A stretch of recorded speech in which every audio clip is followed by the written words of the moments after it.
Fresh from a round of dental torture, Konrad visits the picturesque medieval town of Greiz, Thüringen, where a lady in a castle has decided that asylum-seekers have to do their shopping in the shops she likes. Plus, should there be EU nuclear weapons? And slightly new news from the court cases against Volkswagen and its ex-CEO Martin Winterkorn.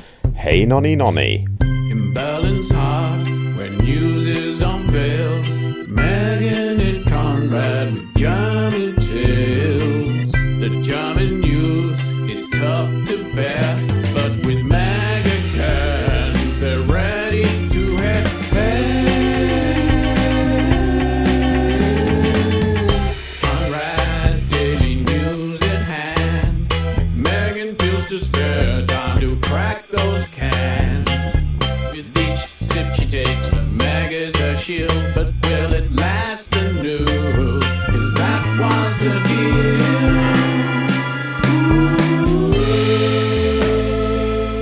Hello everyone, it's time for another episode of Megan's Megacan. I'm Megan, I'm here in Berlin. Sorry, I've fucked it up for the first time in a long time because I'm thinking, should we give the date? Is that important? No, the dates are on the episode, people can read.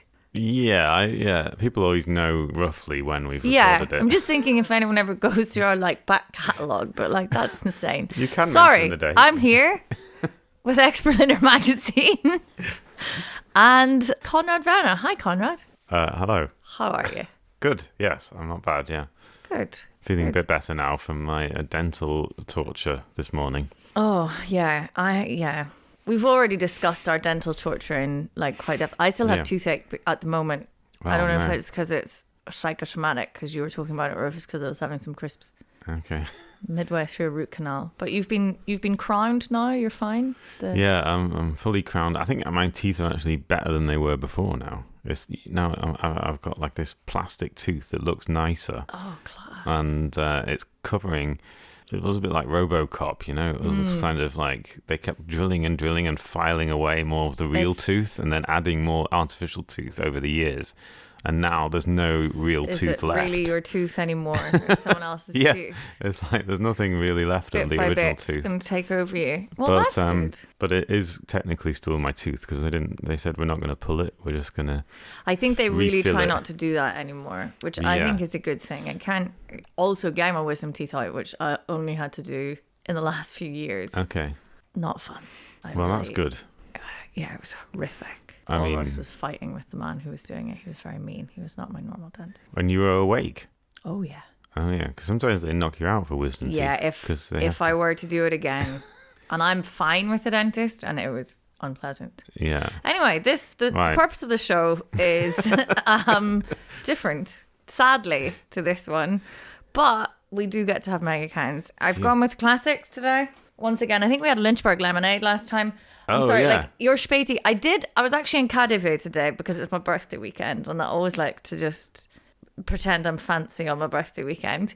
But they didn't have any megas. I was like, oh, they're bound to have a class mega selection, but they didn't. They do have a bit, which is a bit like a Späti, but no. Well, that's so you can have either. So I just went to the end of your road Späti again, and I cannot get on. They have a good selection, but it's all this 250 mils crap. I cannot fucking do it. No way. Not for the podcast. Not for no. There's not enough. We need those extra 73 milliliters to get to the end of this. When it gets really bad, the news, when I really start to understand stuff, I don't want to be like, oh God, it's gone. So, okay. JD, whiskey and ginger, JD, whiskey and Coca-Cola, and it's now officially Coca-Cola on the... Well, that is tempting. I know.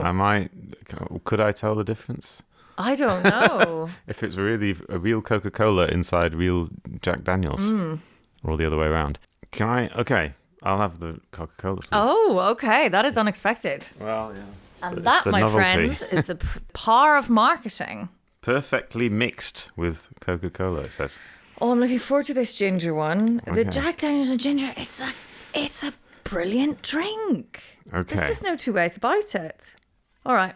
Cheers. Cheers. Oh, there we go. Oh, that is lovely. Oh, I have got a story about Lynchburg lemonades. It's kind of a spooky story. Oh, God, please. So let's just do that. I don't know.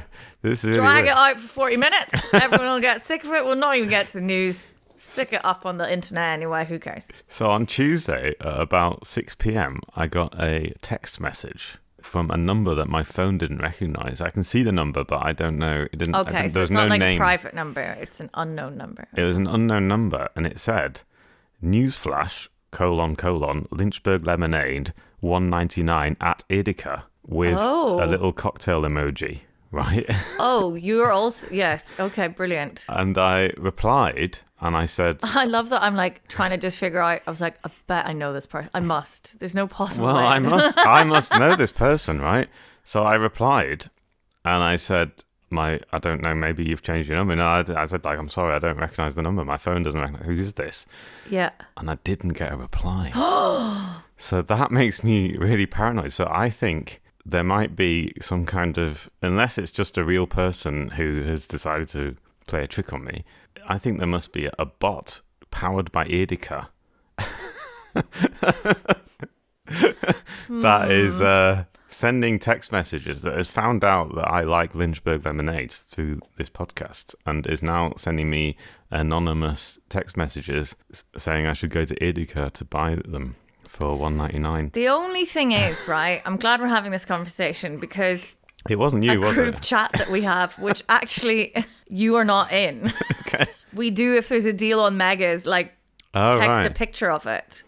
Well, there was no picture on this one. So either Deutschland has reached like new heights of digital marketing and also breached Datenschutz, or one of our pisshead friends has texted you because they know you like them and then just not bothered their arse responding. You decide. Public can decide which is more likely. I thought it was like a ghost or a bot. Well, fucking Maybe. That's a good use of bots. That's what I want. Get all of those Russian bot farms to get me mega deals. And these cost a fortune in the Spätis if they're not on offer. Well, anyway, so according to this message, the Lynchburg lemonades are now $1.99 at Edeka. Now you tell me. Now you tell me. These are $5 a pop. Good. Right. Okay. That's my spooky story. Maybe it came to go from on. a patron. I don't know. But I don't know. Either way, don't ever change. Just keep sending. What's in the news, Konrad? What have you been up to? Well, I went to the town of Greiz this week Very good. in Thüringen. Mm-hmm. Have you ever heard of Greiz? I have not heard of Greiz. Well, I haven't either. And often when I go to these little towns, because that's often what I end up doing, or when they send me somewhere, they say, "Oh, go." Who needs to go to this little town where most people vote AFD? 30% AFD voters, according to the last election. How many percent? 29. Oof. They won the election in Greiz in 2021. Anyway, they often send me, and then I go there, and they're really like beautiful, picturesque little towns. They're a lot of Eastern Germany. It's very pretty. I urge you all to go there. Very nice towns. I ticked Sachsen-Anhalt off my list. I want to visit all the Bundesländer. Yeah. Lutherstadt Wittenberg, not only the home of Protestantism, and the history is actually mentally cool and very, very pretty. But obviously a lot of people would probably feel quite uncomfortable if you are a person of colour going that's going to be, you don't have to go and visit towns where 1 in 3 people is voting for the fucking AfD. No, you don't. But and Greiz has one of the... The rest of us should go and settle it and start changing. Yeah. Well, Greiz has one of the lowest percentages of non-German inhabitants in Thüringen as well. It's under 5%, according to the census. The other thing about Greiz is that they have... It's quite a small town, like 20,000 people. They have also started a pilot project 2.5 months ago to introduce pay cards for asylum seekers. So people, not people who already have asylum, like, for example, Ukrainians get asylum automatically. This is people who are from, who just apply for asylum. They're often from former Yugoslavian countries, or they're from Iraq or Syria or Afghanistan, places like that, and they've applied for asylum. And this idea of having pay cards for them is now all the rage across Germany. You won't be surprised to hear that Markus Söder really loves the idea. So tell me what this means. What was the system before? The system before is the first of every month, asylum seekers, they get this state benefit. It's about €500. It's about like, it's a bit like Hartz-IV. And they get it in cash because they're not allowed to have bank accounts. Usually they're not allowed to work, so they don't have bank accounts here. Yeah. So they get a wad of cash. You get a job before you get a bank account, and you can't get a bank account before you register, but you can't register before you have an address, and you can't get an address unless it's a bank account. Yeah, so... And that's if you're not trying to fucking claim asylum. Fuck me. So asylum seekers, they get this benefit. It's about €500 each per month. Yeah, they just used to get this sort of roll of cash, and it has to be the exact amount because they can't give change or everything. And so there are a lot of prejudices, I would say, amongst the population of Greiz about what happens to this money. Like a lot of them say, oh, they just use it to pay their traffickers, or they send it home. But there's not really any particular. We don't really know. There's not any particular statistics about how much money gets sent back. But it also doesn't matter. Anyway, I thought this was what it was going to be. I was like, maybe they've done something good. And is this something where they can only spend it on certain things in certain shops? Yeah. So they used fuck me. It's not quite the same as what it used to be, where they used to get a Sachleistung, like tokens, basically, to spend in the supermarket. They top it up. They just give you this card. You do get some pocket money in cash. You get about €100 in cash.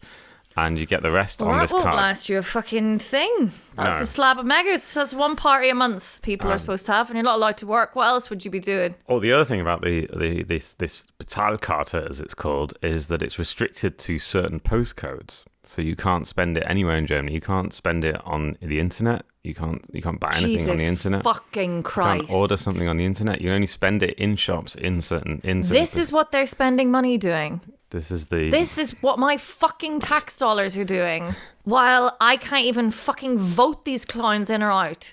And people are here in this country. Are all asylum seekers angels? No. Is the system complicated? Yes. Are there going to be nasty people profiting from this system? Yes. Is this stupid card thing, which is pandering to racists, going to do a fucking thing to change that system or dissuade people in desperate situations, whether that's economic or political or whatever, from coming here? No, it fucking isn't. It's just wasting money, pandering to racists who are going to vote for the AfD anyway. Oh, fuck me. Oh. So, yeah, I don't really need to say anymore. You've basically summed it all up perfectly in 5 minutes. Within like that, we can move on to the next story. Yeah, I'm so sorry. You probably did lots of research and stuff, though. It doesn't matter. I did loads of interviews. I talked to different people in the town of Greiz. But that is basically it. I mean, I don't really need to add anything. Who did you talk to? Was anyone... Well, you'll be unsurprised to hear is actually I talked to a lot of refugee help organisations, and they wouldn't give me the contact details of anyone who's using this Bezahlkarte, because partly for privacy, but partly because they said all these people don't want to talk to the press about it because they think that if they go public and if they complain about it, they might not get their asylum. They might, or they might lose benefits. They can, 100%. It's going to be, and even they'll be vilified for being the ungrateful. Asylum seekers. So they didn't really want to talk about that. So there were certain people in the town of Greiz who said that they thought it was a good idea because it meant it as they put it, eased tension. So I talked to the lady councillor whose idea it was to bring it into Greiz first, your CDU, Martina Schweinsburg. Quite a character. I shouldn't really talk about it. But anyway, she had a massive dog in the office with her. It was really amazing. And she's had a huge grey wolfhound in the office. And it was she was like an old lady. Where have you gone? She's like a lady in a medieval castle. I thought it was really kind of picturesque. And she was called Martina Schweinsburg as well, which is just a brilliant name for a CDU councillor. Yeah. So anyway, so it's her idea, and she's really probably come with a wolfhound if you're called Schweinsburg. They have to Yeah. You have to have something, a medieval animal of some kind. She was really proud of this batar cart. She thought it was a really good idea, and she kept kind of coming up with slightly, like you might say, racist arguments about it, about how, you know, she said that in their cultures they don't have purses. They just put their cash in like an elastic band, and she said that's like a cultural thing. She was arguing in the Middle East. I don't know. I'm sorry. Can I just show you a picture of Martina Schweinsburg? Please. I don't think you have to. There she is. Oh, wow. There, she's holding one of the cards. Oh, is she? Right. Yeah. Oh, God, your Mega's going to tip over. Okay. Oh, God, don't do that again. I can Google it on my phone. Right, so... Okay, that's... Look, and the problem, I think, is with schemes like this, and this is running on the same thing as, like, charity. We will tell these people what we're willing to give rather than listening to them for what they need or what they want. Yeah. And it's not that it's not well-meaning. It's just that it's a crap idea and it doesn't work. So at the worst, it's like racist, where you never like, or you could interpret it in a range of ways. She's obviously very racist in that kind of benign, completely ignorant, and the foreigner will always be beneath me way. Yeah. I mean, she still wants them to have like asylum and stuff and things. Yeah. She's not meeting with the far right in villas to have them, remigrated. This is the scale we're on. So she was saying that what happens is that if they have this big roll of cash, these people from the Middle East, and they bring it out in Lidl, and they want to pay for like 20 euros worth of groceries with a €100 note, this causes tension in the rest of the queue, and that's what makes people more against against immigration. So she thinks that this scheme is... So that's what she said. I mean, I'm just reporting. And I can understand that. Like, that rings true to me. You know what I mean? Like, people who see people who are refugees with smartphones, and they're like, "Fucking hell! Yeah, this is the last thing." That seems fine to me. But presumably, the reason that person is carrying all of their cash around, possibly, I don't know. I'm also using conjecture. You want to keep your cash on you so that it's safe. Yeah. It's a little bit like fucking traveler's checks when you used to go thing, because you don't have a home where you feel safe leaving your stuff, and you're not allowed to get a bank account. Yeah. So that's a real issue, but the issue is not caused by that per person in Lidl having a cultural aversion to wallets and having to use a fucking rolled up bit of cash. Or I don't know, please. Any listeners from the Middle East, I'm so sorry, first of all. And second of all, if we're wrong, don't think we are, fuck me. Right. So I did go around a few shops in Greiz, and I asked, tried to figure out which ones took cards, because you can only use these ones in shops which take MasterCard. So they're not even like a bank card. They're not this like a normal... Germany. People are going to starve. Yeah, exactly. Nowhere in Germany can you pay with credit card except in supermarkets. You can't go to the post office. Supermarkets you can. Post office, no. Yeah. Cafes and stuff, probably no. Imagine not being able to go and buy a fucking coffee. Yeah, you can't. I mean, cafes, forget it. Fast food, Dönerladen, forget it. You can't pay with a credit card in those places. I mean, this is Germany, I did go to an Arab shop where they had a lot of Arab goods, and he said, it's like quite bad for him, and he has noticed people are now buying less because he has all these kind of Arab products, and he said like people are buying less stuff like that and just buying bread now. And he said, I've decided to get a card reader just for this purpose now in my shop, because it's like it's not going well. God. And he said that people aren't happy about it, and it's very restrictive for them. Yeah, so that was the whole of the card I think debate. There's this other issue, but that is probably going to happen across Germany now. That isn't only going to be Greiz. It's already been introduced in Hamburg and Hanover and in Bavaria, and it's only a matter of time before it's introduced everywhere, I think. But I understand that we can't have all people seeking asylum in one place, but I do feel, and I don't know enough about it, but this system of putting people out in these fucking tiny towns in AfD country, do we have to do that? That's to do with this the key, isn't it? There's a special, I think it's Königstein-Schlüssel. There's a way of. Sorry. There's a complicated I do formula. remember you telling me this before, and I've said it before probably. It's to do with how asylum seekers. Kingstone key. Yeah. This is not a video game we're playing, everyone. This is actual German policy. Yeah, so there's a complicated formula for how many people each district of Germany has to take in of asylum seekers. So they get assigned a certain number, and then they just go and move there. I think we should and they revisit can't move, this. and they can't leave most cases. I think we should revisit this because it's a shit idea. So often they don't get to choose where they go, asylum seekers, and God, so you might end up in like Neukölln and be like fucking class, or like Greiz. Yeah. And then you can't even go and visit your pal. You don't want to go visit your pal in Greiz if you're an asylum seeker. But if you can't, I mean, if you've got one of these cards, then you can't spend any money in anywhere else. But that's what I mean. You can't. I mean, you can take your shitty €100. You'll probably have to. But the Deutsche Bahn website, incomprehensible to anyone. The card machine in Greiz is probably broken on the ticket machine. So you have to spend your money getting to Berlin, and then you won't be able to spend anything in a cafe. No, you have to borrow money off your mate.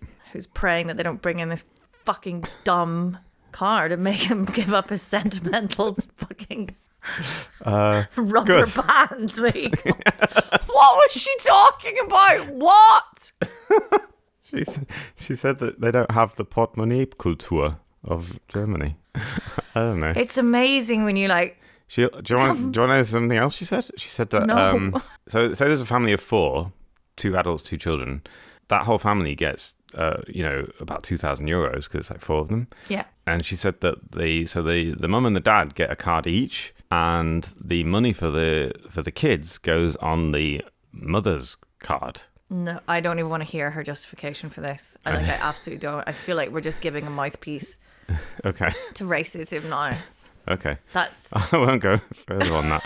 But yeah, so that was another thing. Do not go to these little towns for your holidays. I regret having done it last week. Let's just go...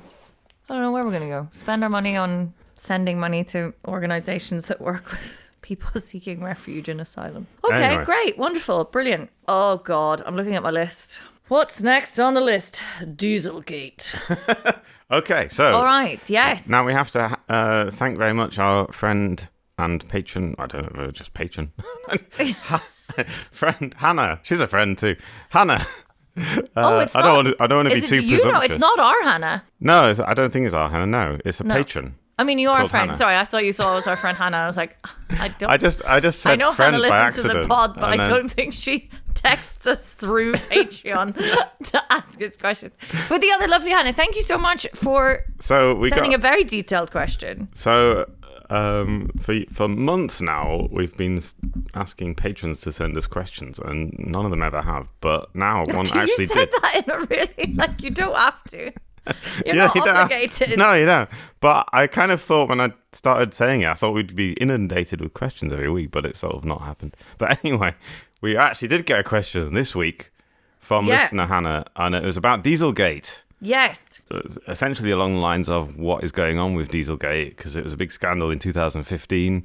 Do you want a little recap of what happened? I really like that how she wrote it in. She was like, maybe I'm just missing out on something. I don't think so. I mean, you would be able to answer that, Konrad, but she will in a second. But she's like, I think about it every time I see someone driving a Volkswagen car. So a lot. And also, do we have any reason to think steps have been taken to prevent something similar happening now or in the future? I'm also keen on that second answer, but I feel like I can answer it now. Can I now have the recap of Dieselgate, which I stopped you doing a minute ago? So 2015, let me tell you what I think I know. Okay.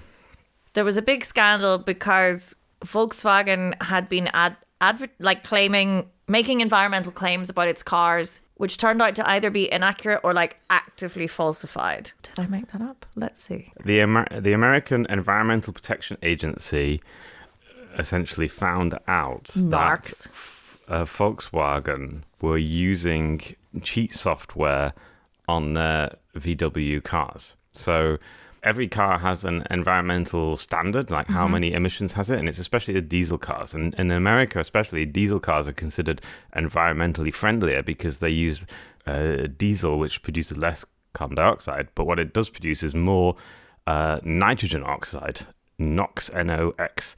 And this is also bad. All these cars, like millions and millions of cars, VW cars, were being bought by American consumers thinking, oh, we're doing something good for the planet.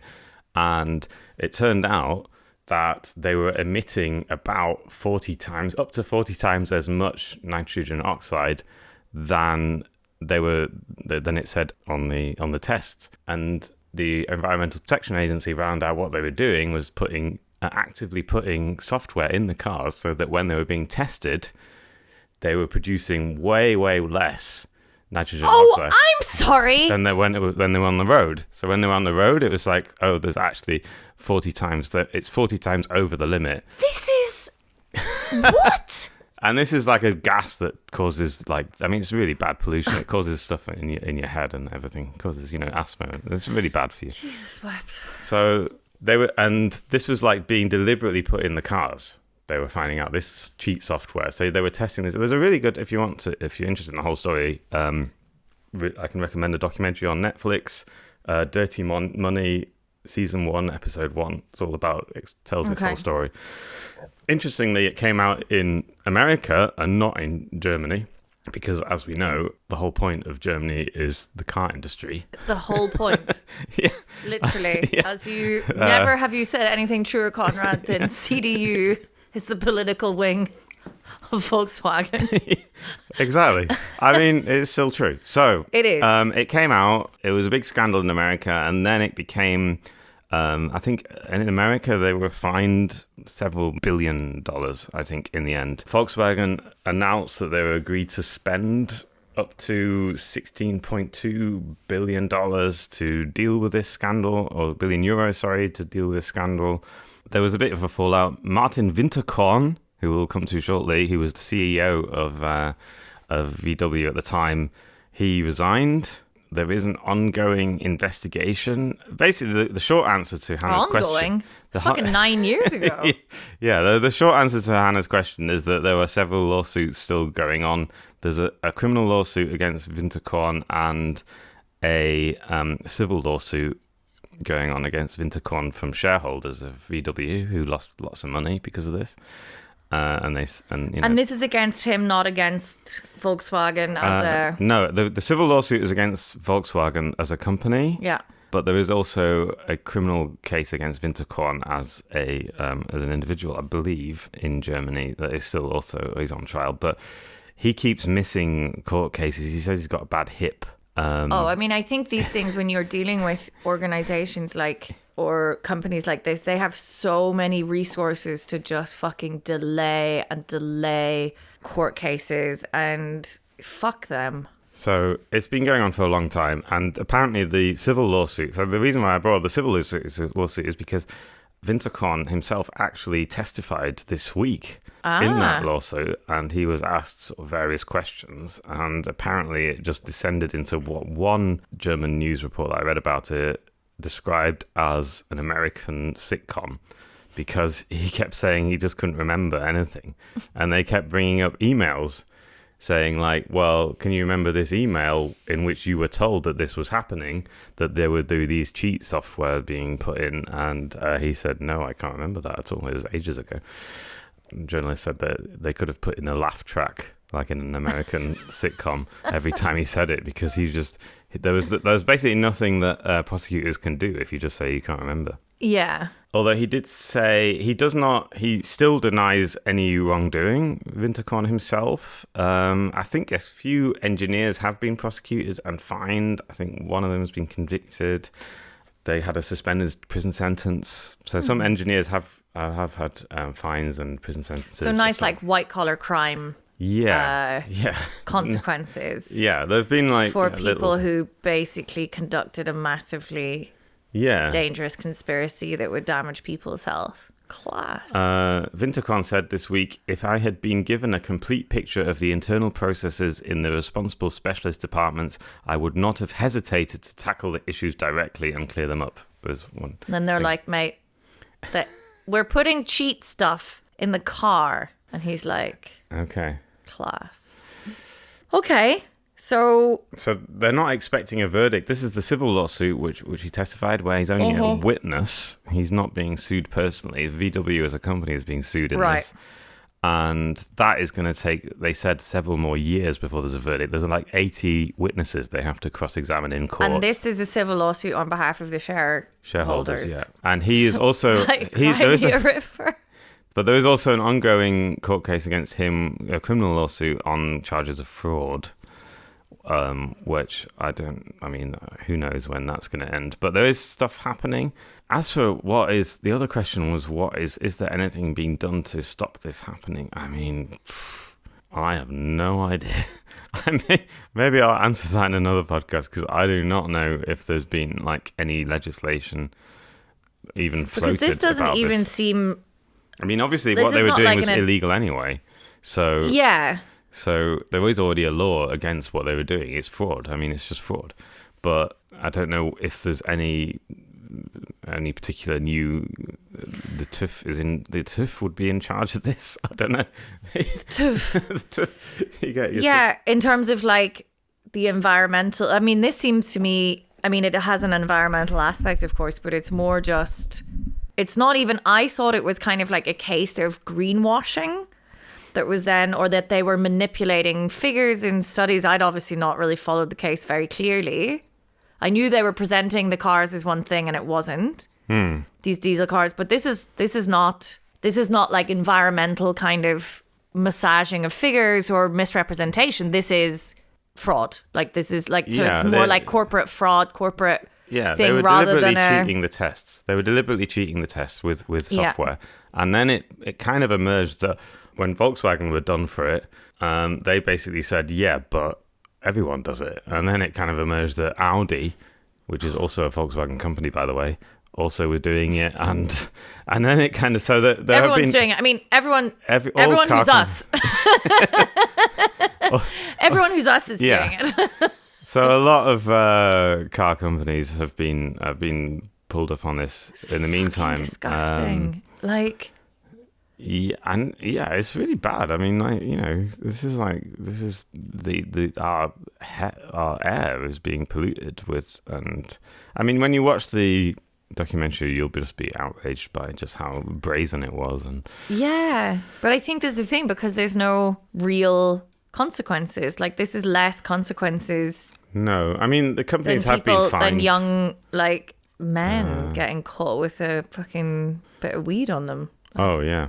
We're talking about millions of cars all over the world, and they've been spewing out a lot more nitrogen oxide than they were supposed to. And were they, like, recalled or anything? Was it... Well, I did believe people in have America, everyone who bought one in America was given... got compensation. Give another car. They got another car. Class. They got compensation. I don't know if what's happened in Germany.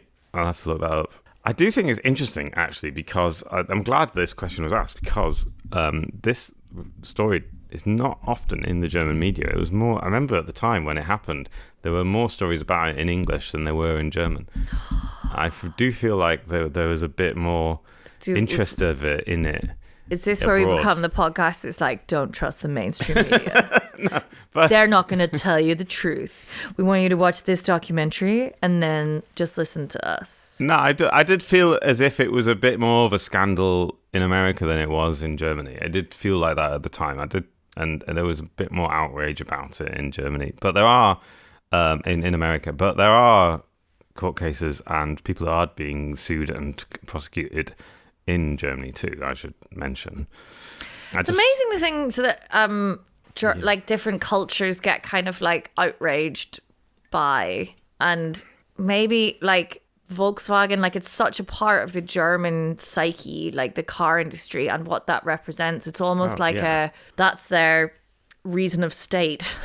Yeah, it is. And so they're kind of like, well, that's business, because it's not just, we have to keep the profits of Volkswagen going, but it's like, well, countries sometimes have to act in ways, to keep the peace, or compromises need to be made. It's almost this different.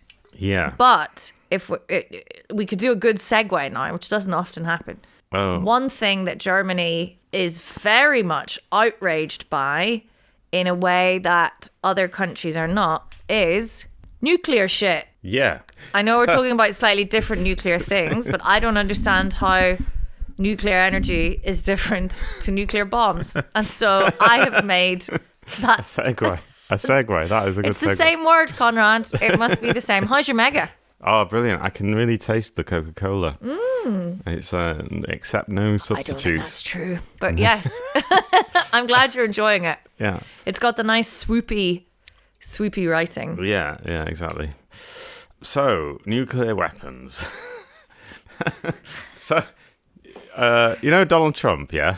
Right. I actually know this story because it's been covered. It was like the lead page on My Guardian. I think The Guardian must feed me a lot of Germany articles, or The Guardian is weirdly obsessed with Germany. I don't know. It must be because I'm in Germany. Because like the stuff that they report on, I'm like, that's your lead article. So, I do know Donald Trump. He said he made a speech in South Carolina on one of his campaign rallies, in which he basically said he would not protect NATO member states unless they, quote, paid their bills, which doesn't make any sense because you don't pay bills to NATO. But anyway, whatever. And he said he would then encourage Russia to attack those countries. Yeah, I mean, he just says stuff, and then everyone runs his mouth.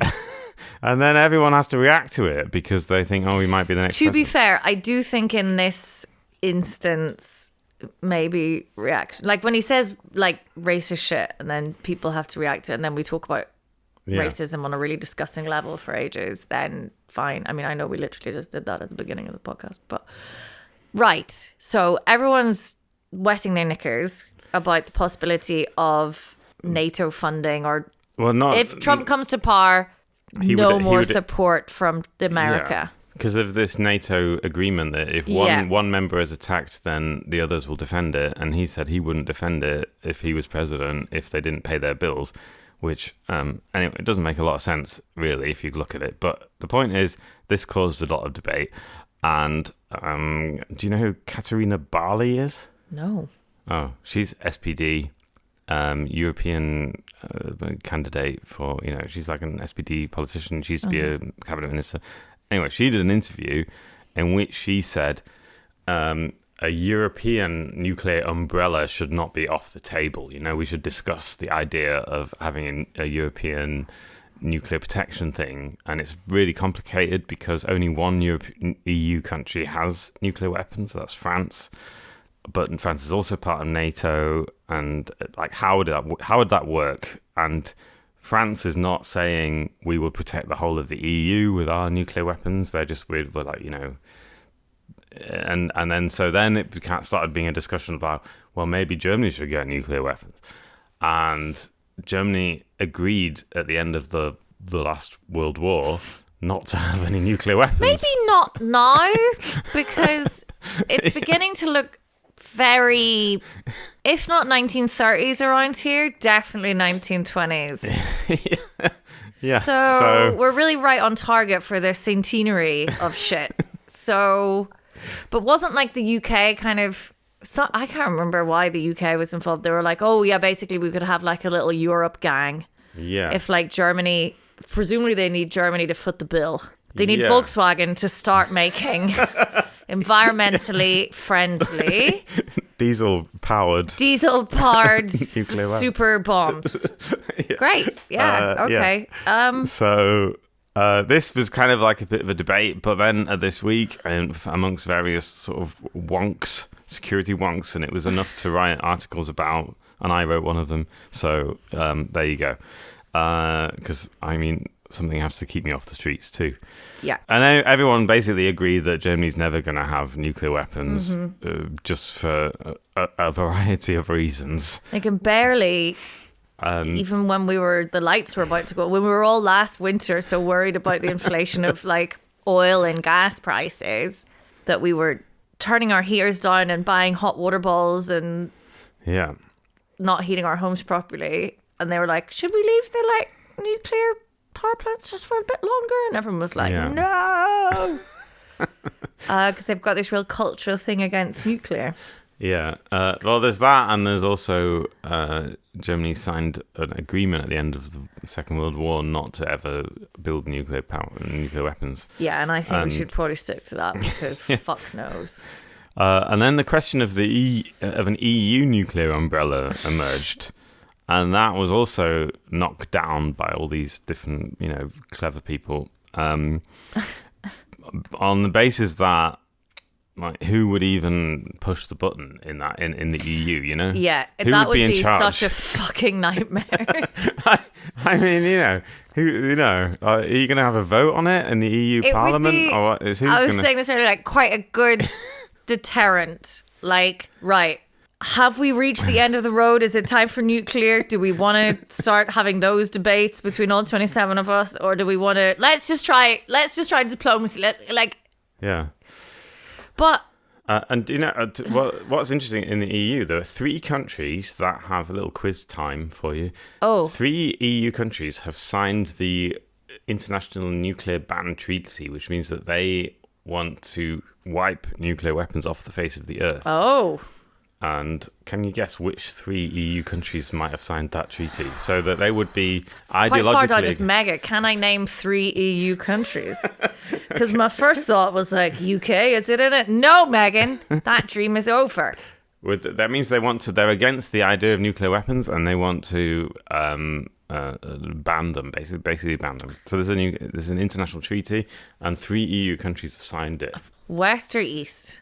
Or both? All 3 of them are what you would call Western nations, I would think. I'm going to go, mate, would it be Ireland? Yes. We'd never fucking manage that anyway. Yeah, Ireland is one of them. Spain? No. Portugal? No. It's going to take ages. It's Denmark? No. Is it in the EU? I told you this was not Denmark. good. Denmark is in the EU. They just don't have the euro. Yeah. No, it's Ireland, Malta, and Austria. It's a bit like the Eurovision Song Contest. Right. Good. They're all good. Well, Austria just never does. Well, they're all sort of neutral down there, aren't they? Yeah. So anyway, that would also cause a problem if the EU ever had any power over nuclear weapons, because those 3 countries would have to vote against it because they've signed this contract. Okay. Anyway, that doesn't really matter. So we don't think anyone's going to get any nuclear weapons. Well, that is just as well, because it's still a shit show. Yeah, Germany is just mad. Oh, we haven't even talked about the main thing that I was absolutely incensed with this week, which was Friedrich Merz going to Israel. Oh. And running his mouth like an absolute fucker. Can we save that? Please, by all means. But if you're hearing this before Saturday afternoon, there is pro-Palestinian or like Palestinian solidarity demo. Okay. And Hammam-Platz on Saturday afternoon. What else is happening this week? Now, oh, yes. Sorry. Obviously, things are awful. Things continue to be terrible in the Middle East, and Germany is just being such a fucking dick about it. Anyway. But on a more happier-ish note, it is one of my favourite weeks in Berlin. It is the Berlinale, which is the big Berlin film festival, which is actually, obviously, incredibly like middle class and ridiculous, but also really fun. And the city does have like a little buzz around it. Cillian Murphy, I like to think of him as my sliding doors husband, because if we'd met, we would be in love. Like, that's just, I can't. Is he here? He was here last night with Matt Damon. Oh, he's got a film on, hasn't he? Yeah. Opened the Berlinale, and if you got tickets for it, fucking congratulations, because yeah, hard to get tickets for that. Crazy. Not for the premiere, for like any of the 4 other showings of the film. Yeah. Nuts. The Verti Music Hall always has tickets. Anyway, it doesn't matter. Good luck is all I can say. But anyway. So the Berlinale's on. So the Berlinale is happening, and I did not go to the premiere. Obviously, we weren't invited. That would be great if we got that like famous. Well, I don't know. Anyway, do you know what I thought was really funny? So I'm watching the red carpet, and until obviously it's all the German celebrities and stuff, which is wonderful. I don't know any of them. Until I'm like, fucking hell, the fucking Megacan podcast.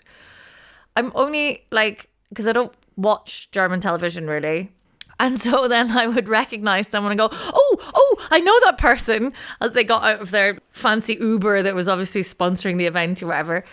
And I'd be like, oh, what have they been in? I was like, it's the fucking the federal health minister. It's Karl Lauterbach. Like, all I was fucking recognized. I was like, oh, that man. I was like, that's the mayor. Only the politicians I recognized.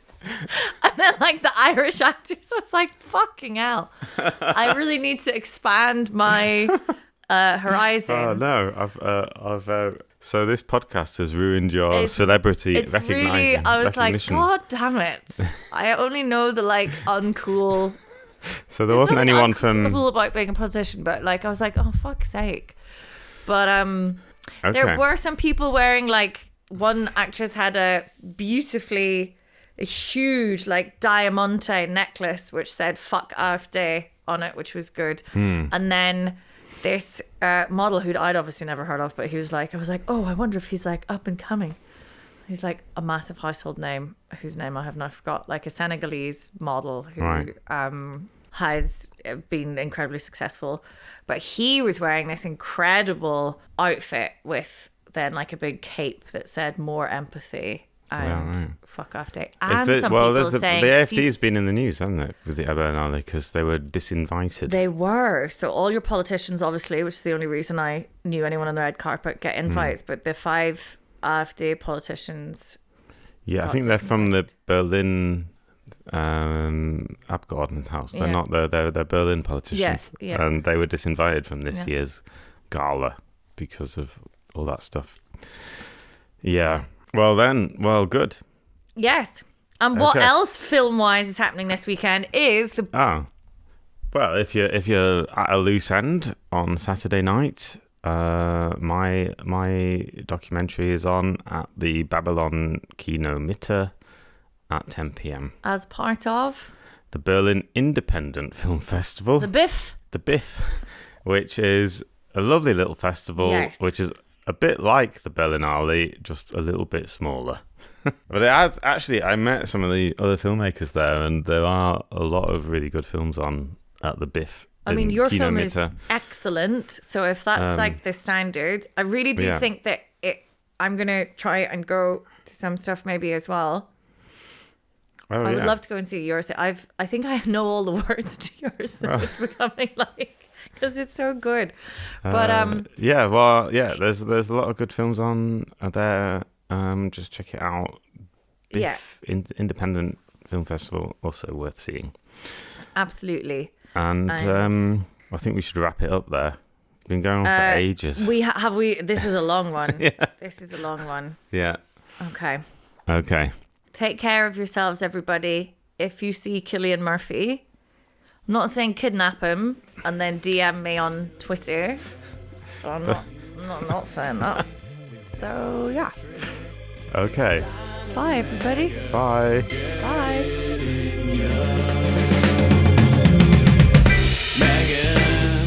Megacan, German news in English with a cocktail can. The German news, it's quite a test. With Megan's Mega, you're feeling refreshed. Megan's Megacan, German news in English with a cocktail can. Deutsche Nachrichten sind düster und schwer. Down the Mega, defy the fear. Yeah. It's actually it's quite a positive message to give to people. So. I like to think that we have quite a positive impact on our listeners. I hope so. Because we try and get them to defy the fear of listening to the news all day. I mean, it's better than reading a German newspaper. Surely. I would definitely recommend listening to our podcast more than reading any German newspaper. German newspapers barely have pictures. Like fucking, it's just a brick of text. Oh yeah, and they seem to make a virtue of it. They think it's like so great to have no text. Not like you Americans with your fucking colour pictures, decadent pictures in your newspapers. Yeah, What's that? A crossword puzzle. Oh, no wonder you had Trump. Jesus Christ, everyone. Like, there's a middle ground. You have to concentrate on the news. It's very important. And you have to, like, keep this there. Just have a mega. Have a mega. Give us a picture every now and then. Just a wee picture, maybe of, yeah. a diagram.